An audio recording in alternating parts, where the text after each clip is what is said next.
Gentlemen, and welcome to another video of analytics related to the Autumn Rumble and how pretty much we got the damage number we have and no one can achieve it, which is very cool, very nice.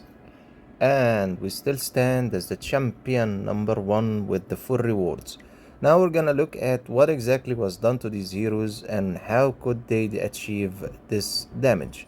First, let's look at the battle log, and if you look at the battle log, you'll pretty much see the last 10 battles. Realistically, part of achieving this is every single day, yes, believe it or not, 300 plus battles. So this does not show you the full log of the battles. To achieve battle log number 10, you're pretty much in the 2 days there was 600 plus attempts with skip battle and challenge, and then again skip battle and challenge, and at the same time witnessing the damage change. So if we do it now, okay, it's 520, it changes, it fluctuates. 529, let's change where Toku is. 425, 553, 437, 329, 472, 770, 445, 455, 712, and pretty much you'll keep doing it again and again. There's a reason why I'm saying 300 plus battles, because for me it is equivalent to one chance out of 300 attempts to actually get the highest damage the team can get. So the damage of you at least trying 20 times or 30 times. Did you see that 16 plus? Yeah. So that one, okay, is at a reasonable amount of different attempts. Let's look at it and compare it to the highest damage we already have.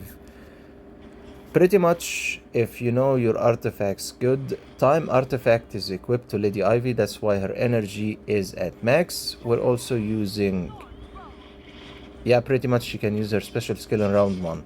Mecha Valkyria will do buffing for our heroes and debuffing for the enemy, which is pretty much needed, and also the slow direction of how they act helps. So because Toku now and the rest of our heroes are buffed, they will cause a little bit more damage. Houston, Dimensional Runner, will decrease their damage, their armor, so they take more damage and cause his own damage on the side. At the same time, he's equipped with Templar Glory, which will increase Samurai Girl Toku's damage and also increase Mecha Valkyria's damage. The direction is simple. When Lady Ivy dies, her vines should twine the enemy, and then Toku will have more time with pursuit, follow-up pursuit, and a number of things done to her pretty much, so she can do more upper level damage. Now she's at 812, 902 now, 24, and she's still causing high damage. The direction is to stop Light and the rest of the Merry team from killing us before we cause the sufficient damage we want. There's a reason why I'm saying that to achieve this number, it's a 1 in 300 attempts, something similar to that. Of course, the higher power you are, the more, if you pretty much aligned every single thing for each hero, you will be able to cause higher than this number. Why wouldn't people do it? Because it's very exhausting and requires a lot of resources and attempts to do it. Yes, literally 300 plus times in one day, 300 skip battle, challenge, and then go at it again and again and do changes. Now let's look at the heroes themselves and how they are built and their stigmata and different things. First, let's go to the talents, the legendary hero talents. Number 1, Precise Strike. I'm not gonna go into explaining each and every single one and what it does just to save the time in the video, but I'll highlight a little bit. So this one will increase the damage. I'll highlight some of them at least, or what do they do. So this one will increase the damage towards heroes that are warriors, rangers, and raiders by 20%. This one, if the enemy's target, the target Toku is attacking, their HP is higher than the heroes.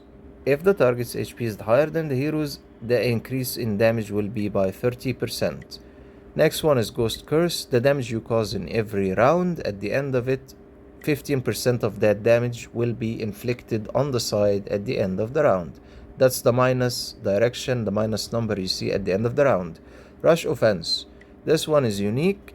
It's similar to pursuit and follow-up pursuit. It gives a 20% chance of attacking again, and utilizing it with Toku allows for more attacks. The triggering. Okay, after it has been triggered, you have to wait for 3 rounds for it to be triggered again. Now moving into the equipment, the special equipment for the hero, Toku, Sakurai Twist Shiv is upgraded to level 30, and it allows another 4 times of 100% chance of chasing to be performed. Next you have, and don't do as I did, I have my reasons for doing this. I gave Toku for her T2 Angry, which gives her the Resonance attribute plus 7% attack. Skill damage Wise plus 12% for the Resonance attribute. And she also has, if you notice in the attributes of the gear itself, the equipment, skill damage plus 7.5% S plus. Why did I do that? So when she uses her core skill, she causes more damage. Then you have the normal 8% broken armor, and this one has not been upgraded yet. We have a number of skill damage plus 6% attack, and we also have critical and a number of different attributes including HP, and one only innocent of speed. Next, she pretty much has all her 9 relics, all red except 2, all white except 2, right?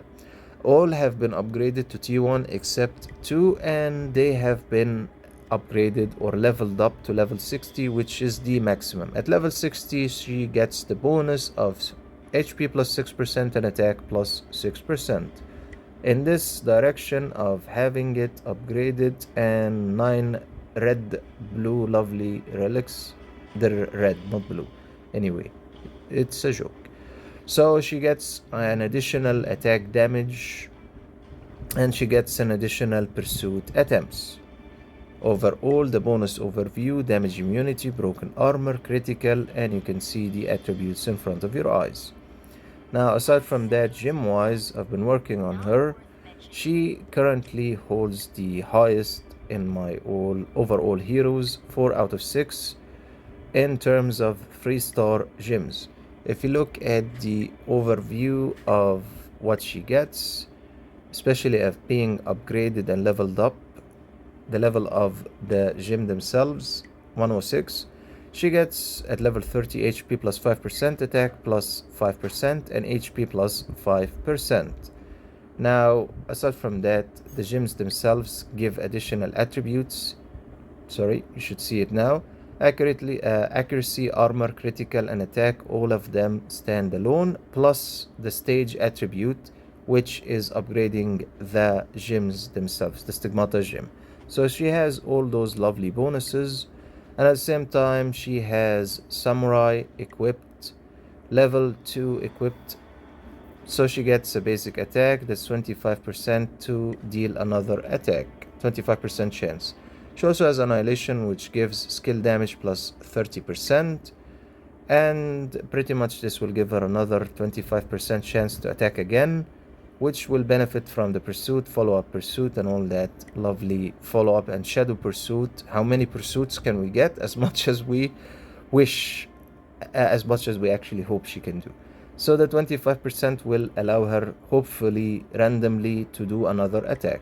She has her Awakened skill, Deadly Blow. And one thing I can add to Toku, if you go to the Star Tech and you go to the Superman section of the Star Tech and you actually, unlock this, her attack has 15% to trigger Pursuit level 1 and can be triggered up to 5 times. That's exactly what she does in battle, trigger more attacks. So that's Toku. Lady Ivy, we're gonna speed up. No gear selected. 1 original time maxed out, level 21 for the exclusive Awakened skill. Also follows a Samurai direction in Stigmata, and Zealot for critical plus 15%, which will allow her with her normal attack to cause more damage. Hero talent wise 4-4-3-3. Why? Because she's a CC hero, so control, she'll benefit from that formulation. No relics. Moving on to the next hero, which is Houston. Templar Glory, awakened at level, upgraded or enhanced at level 20, which will give allies in the same role an increase in attack by 16%. Talent wise, 1, 2, 2, 1. Death Gaze is for increasing in each round 10% of his attack ability damage. For the Stigmata, he has Banshee, so he can reflect part of the damage with a percentage of 50% chance to reflect 40 of the damage he receives or the team. Skill damage plus 15%, so when he uses his core skill, there is more damage. Relic wise, he has 3 innocent looking relics not upgraded. 1 is T1 and 2 are T0. Gem wise, he has a couple of gems equipped to him, but nothing awakened for the Stigmata Enhancement Master. For the gems, this is pretty much the boosts he gets in attributes, as you can see them there. And moving along to the next hero on the list, which is Mecha Valkyria. She's equipped with Eternal Soul, it's maxed out. Based on her HP, it will increase her attack and critical. Level 8 for Infinitive Power. Talent wise, 4, 3, and 2. Weakness found is so she can ignore part of the armor of the heroes, the enemies you're fighting, which will allow to cause a little bit more damage. Now, Stigmata wise, we're looking at Annihilation for skill damage plus 15%, and we're looking at Samurai to allow her to cause more basic attacks.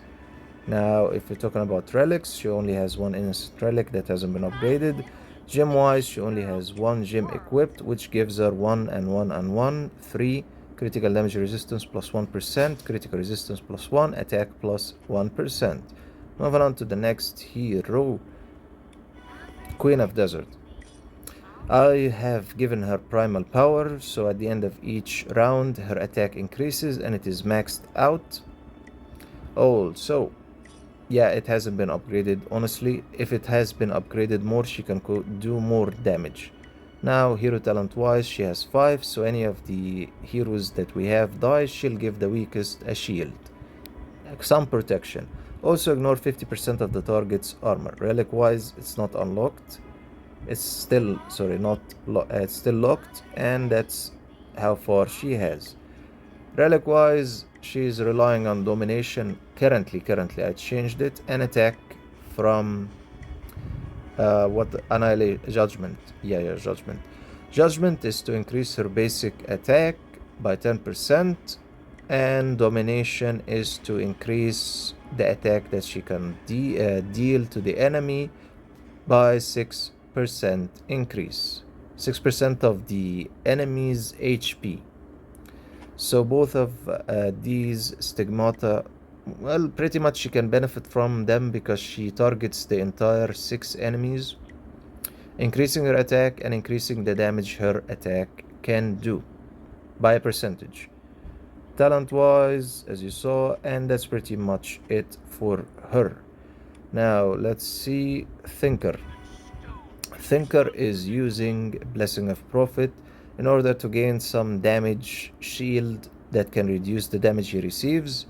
25 awakened, enhanced. The Earth Spirit is enhanced to 25, the level. Talent wise, he's going on 4. Master of Tactics to recovers part of his HP, increases his attack and defense. Selfless Guardian to recover some of the HP every round. And overprotection, so some of the damage he receives is used to as a shield to reduce the damage he receives afterwards. He has 9 relics equipped, and it's not fully enhanced, unfortunately, so he stands at level 4 enhancement of the master. HP plus 4 and attack plus 4, increases armor by 50, and increased damage immunity of Thinker and damage sharing. Yes, he takes some of the damage your heroes takes. Now, this might be the weirdest thing you're gonna see. Armor pierce plus 15%. Don't do it like this. It's not right. HP plus 20% to increase his HP, so he has more HP to take damage.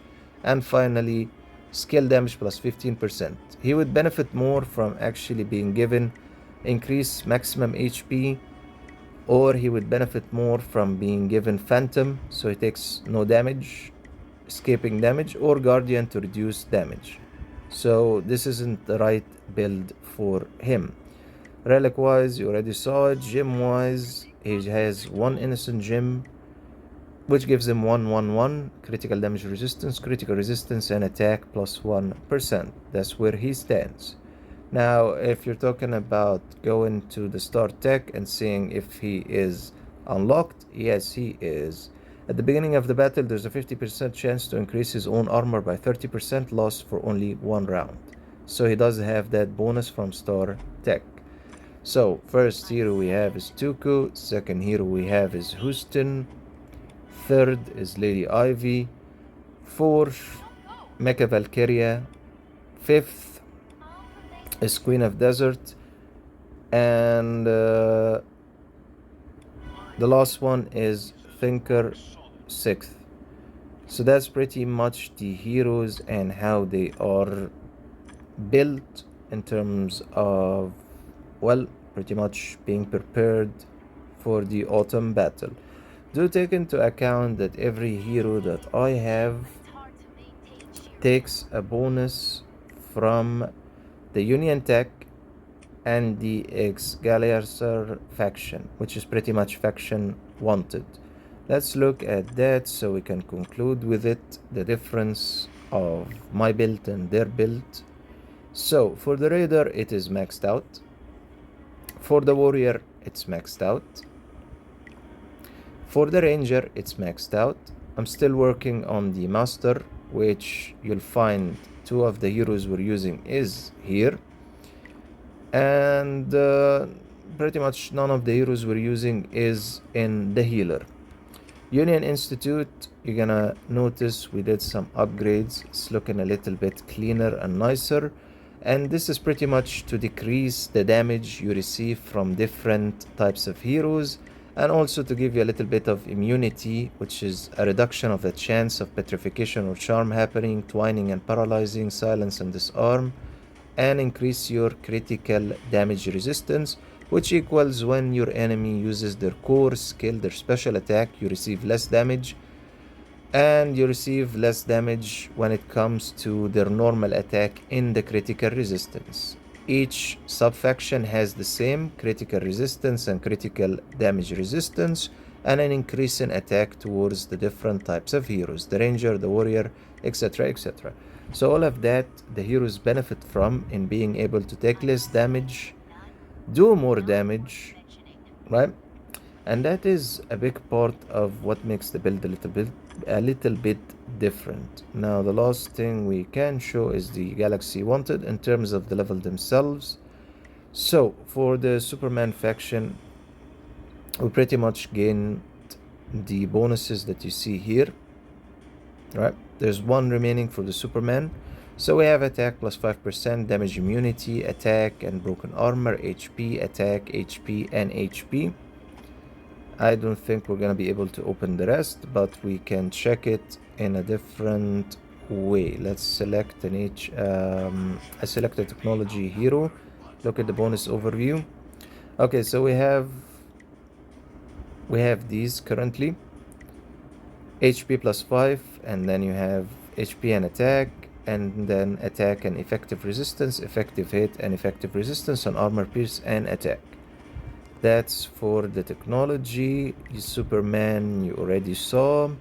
Nature for Thinker, if we look at his bonus overview from faction wanted, 5% HP, 5% another 5% and another 5% attack, another 5% attack and effective resistance, another 5% and effective hit, and another attack and effective resistance and armor pierce.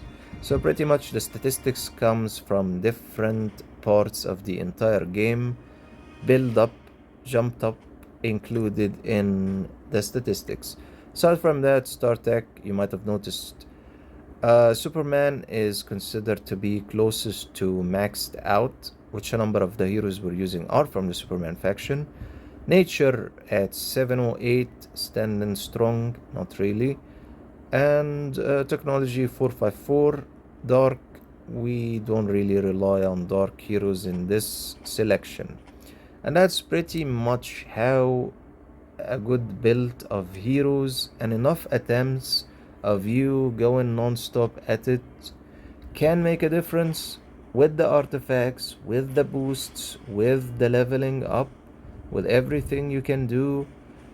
You can actually cause more damage with a good number of attempts.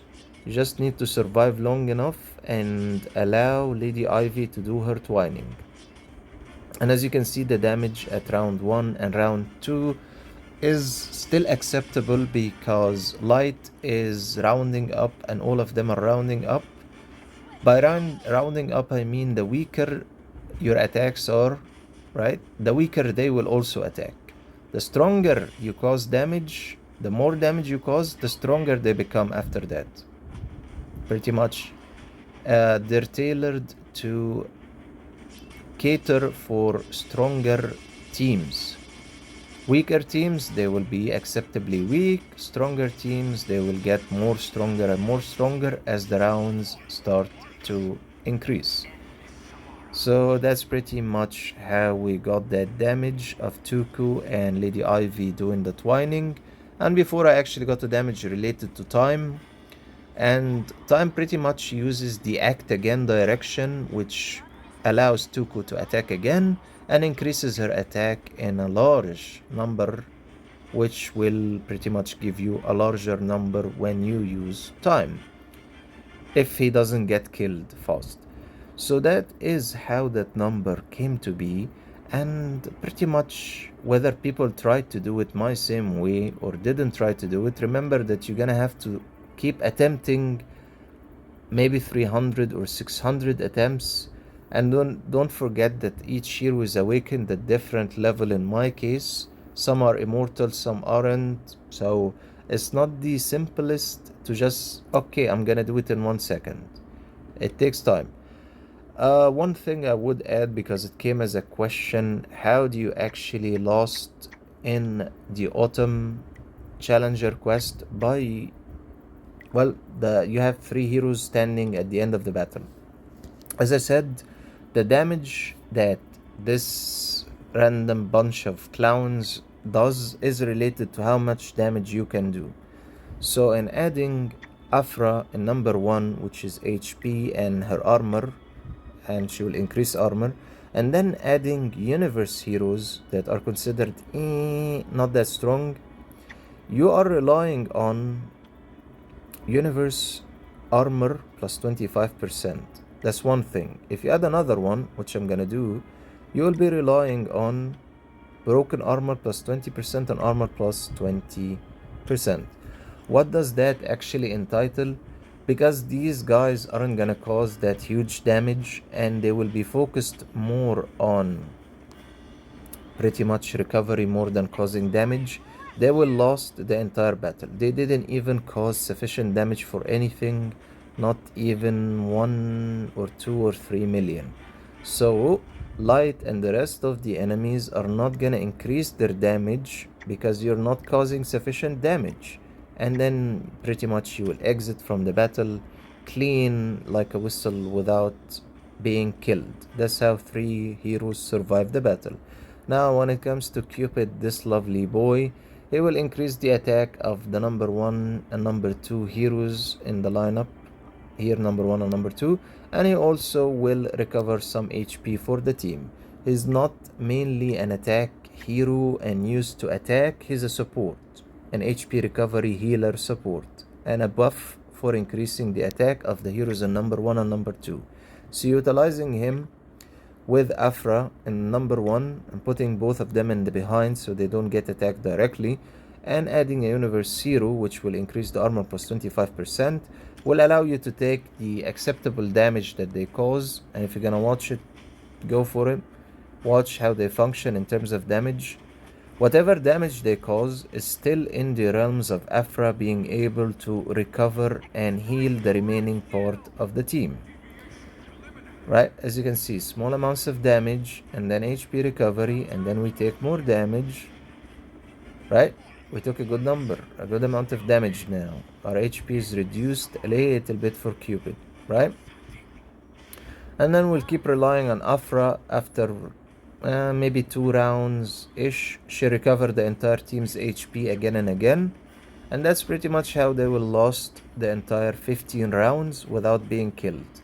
Because of the continuous HP recovery and the low amount of damage received that you still can recover from.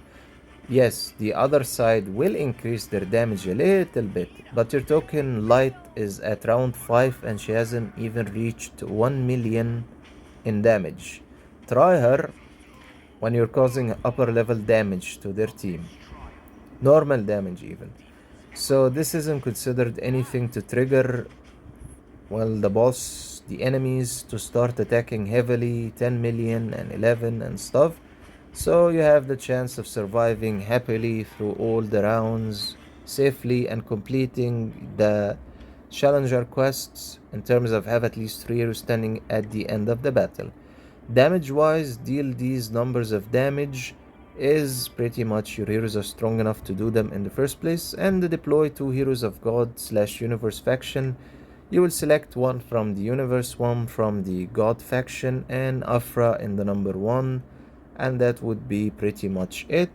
And then you will remove them and just do your normal team to cause the damage that you need, and you will fulfill all the quests needed. Alright, thank you so much for tuning into this video, and as I said, it's gonna be nerdy and long. Hopefully I'll see you in the next one. Have a great day ahead.